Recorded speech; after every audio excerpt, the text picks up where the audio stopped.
Hey, hello, and welcome to my what was living room jam, still labeled as such. Actually, a front porch jam. Actually, going back to the front porch jams with the better weather, and hopefully that maintains. But I have not updated my graphics, so this is a minor difference in the label and the location. But nonetheless, this is a front porch jam, and today I was doing a quick setup and kind of experimenting. And so I brought this guitar out here today. I usually don't do that. I usually only use my primary Washburn guitar, but had this one ready, and I wanted to test out this pickup here because this is an add-on pickup with a pure acoustic guitar, and it is not a dynamic pickup. So it is fed right into the mixer over there, and it seems like it works pretty well. Now, I don't think this guitar is maybe the quality of my other guitar, but it's a less expensive travel guitar, you might say, and I just happened to have it handy and thought, you know what, not just give it a run, right? So, anyways, as you can see, we're hanging out on the porch, got all kinds of traffic driving by and everything. But for tonight, I thought we would look at Salt of the Earth by the Rolling Stones. It's one that I always liked a lot, and I learned a lot when I was going over the show notes because there was definitely some things about it that I did not know. So maybe you'll learn something too. Remember that the chord chart is linked in the show description. So if you want to call that up after the fact or during the show, play along, whatever, it's linked right there for you, and you can grab that and jam to it. But anyways, without further ado, let's look at the chord chart here. Okay, so pretty straightforward. The intro is a little hard to hear on the recording, so I just kind of estimated what it was, so I was just doing...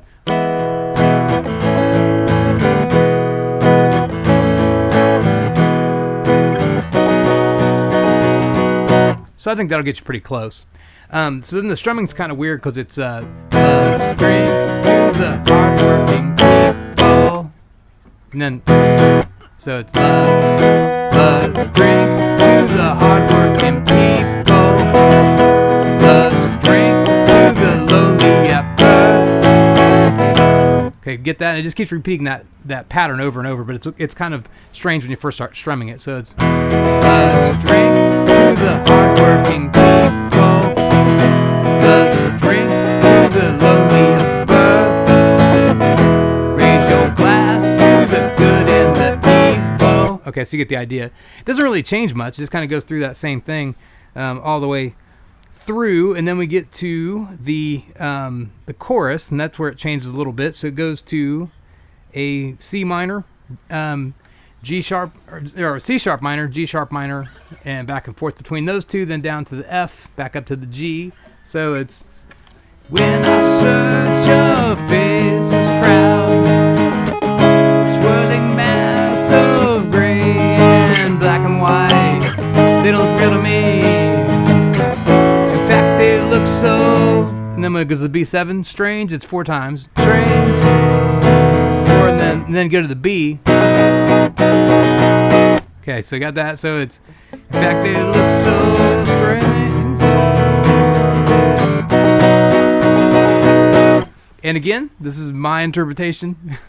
Some of the guitar stuff going on in the background, even though the song's relatively simple, it's kind of hard to hear exactly what's going on.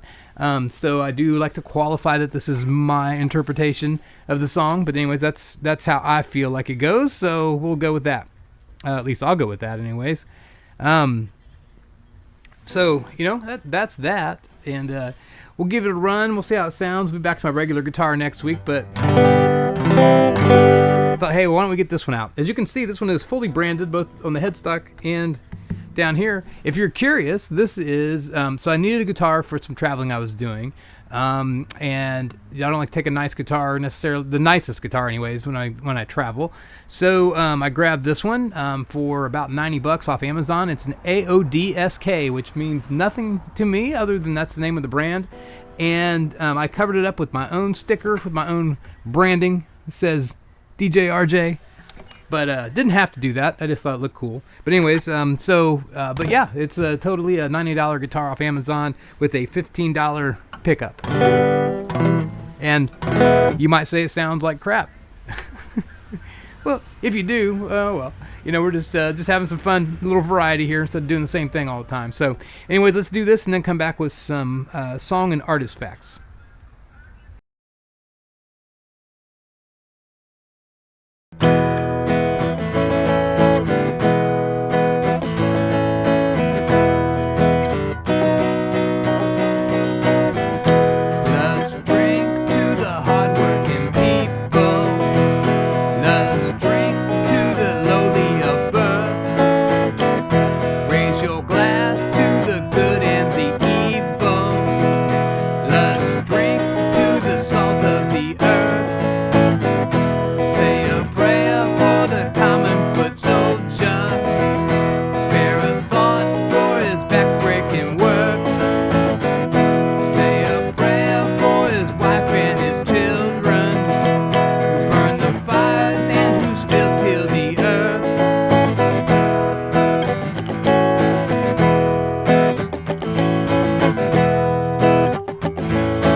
All right, that was "Salt of the Earth" by the Rolling Stones. Hope you like that. Definitely great song, but I learned some interesting facts about this song when I was preparing for the show. Some things I definitely didn't know. One thing I found out was that it was not quite the staple that I thought it was with their shows. It was actually anything but that. But let's talk about some specific details here. So, "Salt of the Earth" by the Rolling Stones features one of Keith Richards' early lead vocal performances. A side note to that, I saw an interview where the reporters asked Keith Richards. He said, "Well, you sing really well. Why don't you sing more?" And he said, "Well, what would Mick do?" So, anyways, the song includes vocals from both Richards and Mick Jagger, with background vocals by the Watts Street Gospel Choir. It marks the second official track where Richards takes this role within the band, the first being "Something Happened to Me Yesterday" from the Between the Buttons album. "Salt of the Earth" is the concluding track on the Rolling Stones album "Beggar's Banquet" from 1968, penned by Mick Jagger and Keith Richards.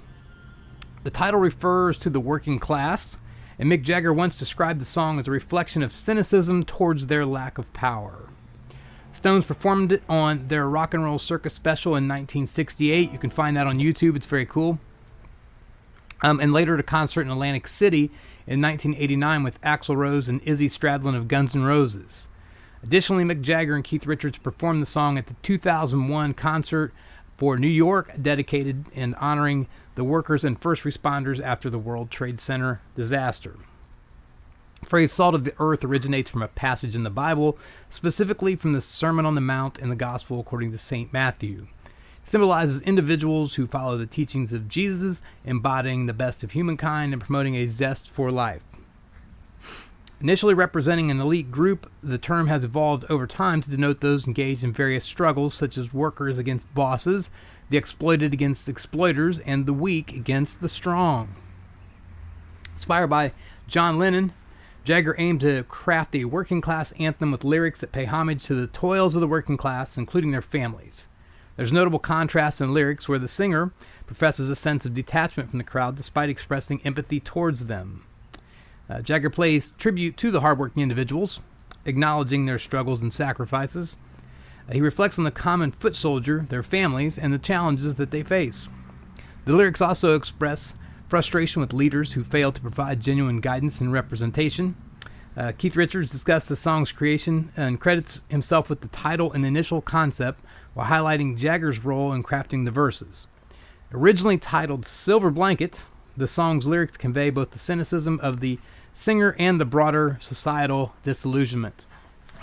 Musically, Salt of the Earth showcases Richards' acoustic guitar work, a signature feature of many rock tracks from Beggar's Banquet.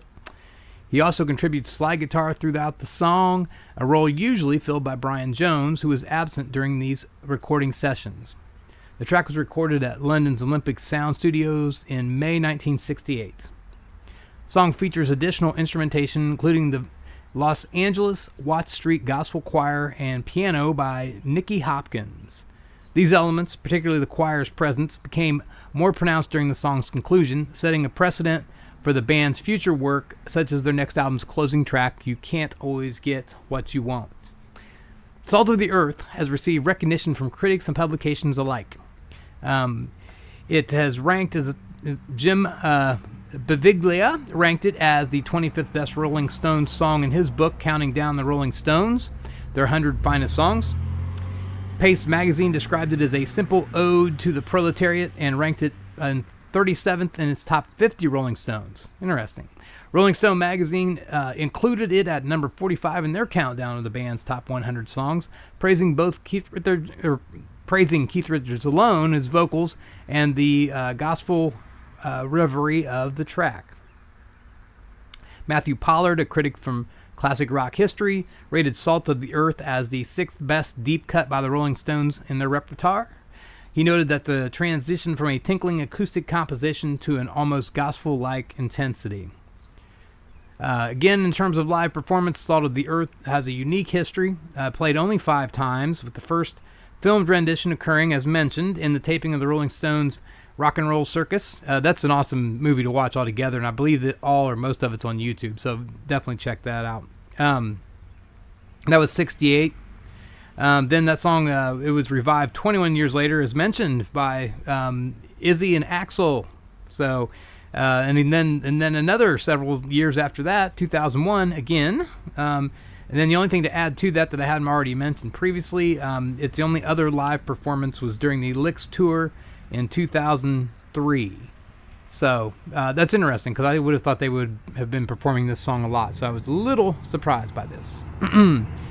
But anyways, additionally, Salt of the Earth is the title of a documentary on the Rolling Stones' 2005 and 6 A Bigger Bang World Tour. So that's what I know about this song, and that's my living room jam for tonight, which is actually on the porch. It's front porch jam.